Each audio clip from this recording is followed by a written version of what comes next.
Ginga Ninkyouden is a really weird game.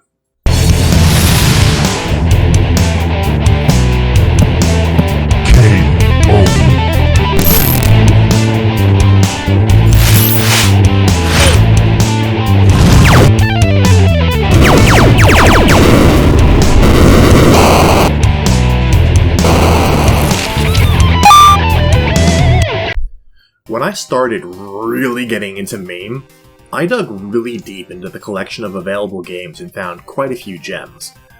But all these years later, one particular bizarre Japanese game has really stuck with me.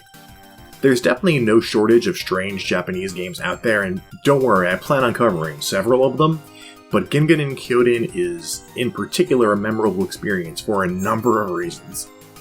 Ginga Ninkyouden loosely translates to something like Galactic Hero Story, and boy is it ever!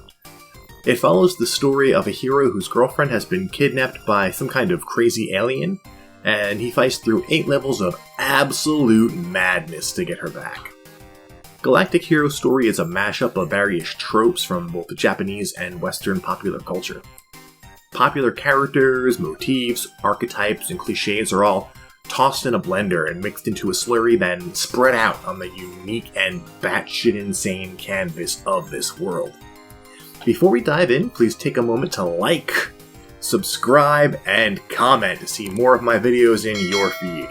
Every subscriber, comment, and like makes my videos more likely to appear in search results and recommended views. The hero is modeled after kind of the 80s shonen Saturday morning cartoon anime characters that you might be familiar with, like Speed Racer and those kinds of characters. It's very, very reminiscent of that time and place. He runs around in chibi form with his arms outstretched behind him, Naruto running through zany settings like a bathhouse and a live recreation of Donkey Kong Jr. These levels are broken up by these outer space shooting levels where you ride on a giant turtle / mecha, because of course you do. Yeah, for all the pop culture references I'm seeing here, I'm sure I'm missing just as many due to the sheer volume of Japanese references that would only be relevant to someone who grew up in Japan in the 1980s. But the weeb in me is definitely catching some of them. Between Rambo, Dracula, Jason Voorhees, Godzilla, the Road Warriors, and some abstract conceptual references to Japanese anime and fiction, there's a lot going on here, and it's all held together with a very strong Akira Toriyama-inspired art style that reminds me a lot of Dragon Ball. The graphics here are a little flat and cheesy. They're a little behind the times even for 1987. The color palette's kinda drab, and a lot of the on-screen colors, they sort of blur and clash. It's almost like it's intentionally designed to be unpleasant to look at. However, given the bizarre nature of the game, it really does all feel intentional. What's happening on screen is a mess, but it's an orchestrated chaos. It's a cacophony of structured randomness. It's a toy box come to life. And I think that's really the goal that they had when they designed this game. I think they really wanted to take the bedroom of a 12-year-old boy in Japan in 1987 and turn it into a video game. The sprites, as crude as they are, they're easily recognizable for what or who they're supposed to be. They're also relatively large, with quite a bit of detail, which is a nice touch. It is a little hard for your character to punch things with his little arms, but it's all very cartoony and very cutesy, and it's clearly all done by design. The sound is very appropriate for the time, and there's a lot of anime voices, which are just little yells and cries that are low-quality samples. The music is definitely very anime-inspired, it's bouncy, it has a very Japanese quality.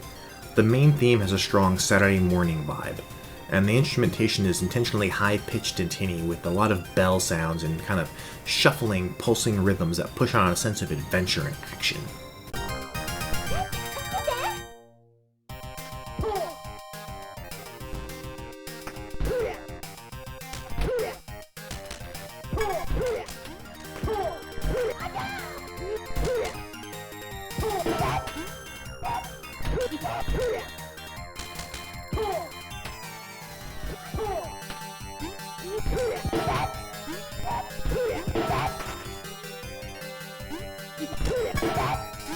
Ginga Ninkyouden is a very basic side-scrolling platformer with some unique quirks, like roofs that you bump your head on if you try to jump while you're indoors. A frustrating choice that screams bad design, but I can't help but feel that it's part of the overall parody of anime and games that's omnipresent throughout. While platformers are always full of large locales with impossibly high ceilings, here the hero gets this reality check, and it's actually kind of funny. The levels are very short. I cleared many of them in just a few minutes. The entire game could be completed within an hour. If you're a speedrunner, you could probably do it in like 20 minutes. Some enemies will drop a Japanese kanji character which you can pick up to get a power-up, a knife, a sword. The sword is very powerful and fast, and you'll need it to take on these crazy enemies like the sumo pig and the Japanese salad man. You can also take a bottle of pills to get a power-up that lets you shoot a projectile. There's just so much going on here though, it's really hard to describe all of this madness. If you get hit, your weapon gets downgraded, and sometimes it's unclear which way you should go next. It all feels like a big prank, like this game was made just to troll gamers. Even this turtle screws with you. Asshole.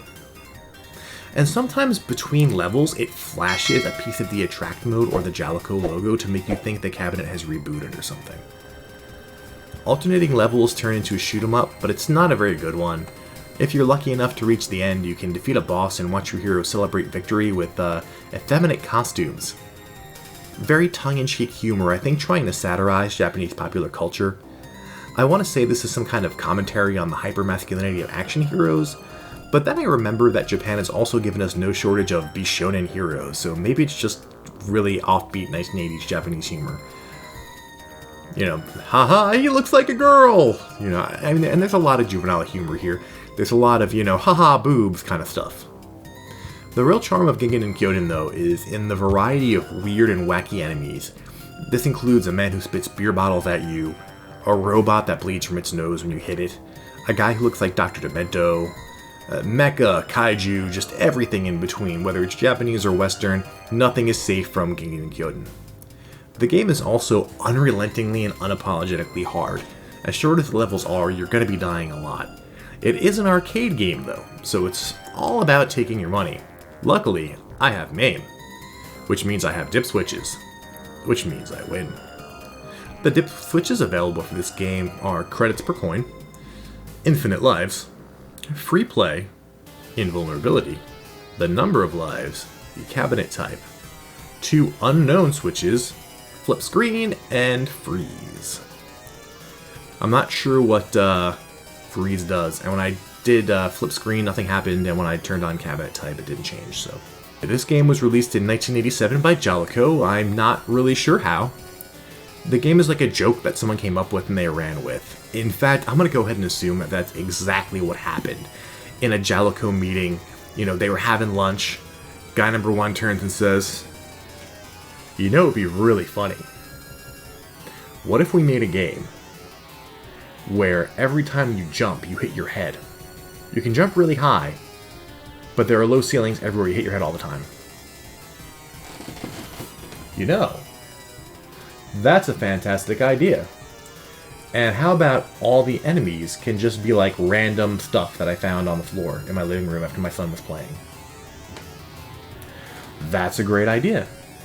And how about at the end of the level, you have to jump, you know, like on Mario, you have to jump on a flag, you jump on a turtle, but he kind of fucks with you and like doesn't come all the way back, so you fall and lose a life. You're a goddamn genius. So when we finish this thing though, we're like not putting our names on it, right? Oh god, no. No, we're gonna make it, but I don't want anyone to know I was involved. There's not much info about this game available online, so I took a look at the end credits, which are an absolute riot, by the way, and things only got weirder.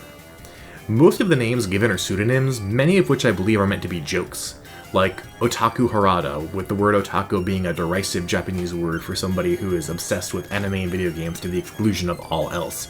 Usually it's applied to people who, you know, are in their 30s and never moved out of their parents' house, don't have a proper job or job at all, and just spend all their time consuming fiction. The arcade hardware is credited as a designer. The artists, also several of the artists are just pieces of arcade hardware. A lot of the credits are puns or Easter eggs. Some are the names of popular fictional characters or real people who had no connection whatsoever to the game. I don't want to really talk about them too much here because I encourage you to Google them for yourself and have a little bit of a laugh about it. I think it's something that'll be a lot of fun. You can definitely get down a rabbit hole there of discovering some bizarre things. Now, a limitation I had with this is that because I don't read or speak Japanese, I couldn't really get too into it and find out why these references were being made. I'm sure it comes back to the game somehow, but if you know any more about that, please let me know in the comments, especially if you found something interesting about the names in the end credits that somehow relates back to the game again. I really would be excited to hear it. The credits terminate with a brief apology to all the companies whose intellectual property had been mercilessly lampooned in this game, which I thought was really funny. When I saw that, I laughed out loud because it just says excuse and a bunch of names of companies that they just ripped their shit off. So like most arcade games of its time, Ginga Ninkyouden runs on a Motorola 68000 processor, uses the M6809 sound CPU and the AY8910 and Y8950 audio chips, which are PSGs, kind of similar to what we had in a lot of the consoles in the 80s. They basically just take a beep and play with it until it becomes a note. I have a really more in-depth explanation of that in my Nintendo Entertainment System video. I've been waiting to share Ginga Ninkyouden since I started this channel. I hope you liked it. I know it was super weird. I think the intention behind this game was to release a comedy game that players could laugh at in the arcades. Today, it's a bizarre relic of its time, a time and place completely alien to us, where a lot of the humor I think is lost, but the curiosity is absolutely still there. I find it a very curious and interesting game. Please don't forget to like, subscribe, and comment to see more of my videos on your feed. Until next time, game over. And one more thing, if you know anything else about this game, please let me know in the comments. I would love to know as much about this game as possible. It's just such a curious, wonderful, and bizarre title. Thank you, and game over.